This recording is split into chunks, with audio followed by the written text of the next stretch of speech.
ఇటీవల కేంద్రంలోని మోడీ ప్రభుత్వం పెట్రోలు, డీజిలు, వంట గ్యాసు, కమర్షియల్ గ్యాస్ ధర విపరీతంగా పెంచడం జరిగింది. దానికి మోడీ ప్రభుత్వం చెప్పిన కారణమేమి? అమెరికా ఇరాన్ యుద్ధం కారణంగా అంతర్జాతీయ మార్కెట్లో ముడి చమురు ధర భారీగా పెరిగింది. మనం అక్కడ కొని ఇక్కడ అమ్మాలి కాబట్టి, అక్కడ ఎక్కువ రేటు కొనాలి కాబట్టి ఇక్కడ ఎక్కువ రేటు పెంచాల్సి వచ్చింది అని చెప్పేసి మోడీ ప్రభుత్వం చెప్పడం జరిగింది. ఆ సాకు చెప్పి పెట్రోల్, డీజిల్ ధర ఏమో లీటర్కి 8 రూపాయలు పెంచారు. వంట గ్యాస్ ధర ఏమో 89 రూపాయలు పెంచాడు. కమర్షియల్ గ్యాస్ ధర ఏమో 1390 రూపాయలు పెంచాడు. సరే, నిజమే అనుకొని ప్రజలు భరించారు. కానీ ఇప్పుడు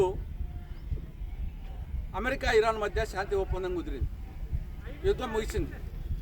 అంతర్జాతీయ మార్కెట్లో ముడి చమురు ధర బ్యారెల్కు $120 నుండి $83 పడిపోయింది. మరి మన పెంచినప్పుడేమో పెంచారు, ఇప్పుడు తగ్గించినప్పుడు తగ్గించాలి కదా. కాబట్టి తక్షణమే మోడీ ప్రభుత్వం పెట్రోల్ మీద, డీజిల్ మీద ఆ పెంచిన 8 రూపాయలు వెంటనే ఉపసంహరించుకోవాలి. అదేవిధంగా వంట గ్యాస్ మీద సిలిండర్ మీద 89 రూపాయలు, కమర్షియల్ గ్యాస్ సిలిండర్ మీద 1390 రూపాయలు ఆ పెంచిన దాన్ని వెంటనే తగ్గించాలని చెప్పేసి కాంగ్రెస్ పార్టీ డిమాండ్ చేస్తూ ఉంది. ఇక రెండో విషయం, అమెరికా ఇరాన్ శాంతి ఒప్పందం. ఇది భారతదేశంతో పాటు ప్రపంచ దేశాలకు ఇది మంచి సందేశం. దీన్ని కాంగ్రెస్ పార్టీ ఈ యొక్క శాంతి ఒప్పందాన్ని స్వాగతిస్తూ ఉంది, ఆహ్వానిస్తూ ఉంది.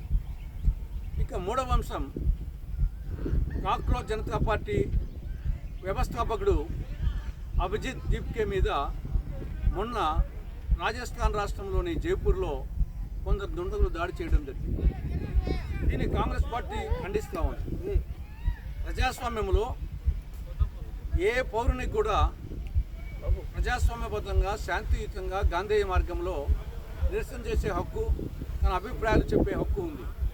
అటువంటి భావ ప్రకటన స్వేచ్ఛను హరించడం ఏమాత్రం సమంజసం కాదు.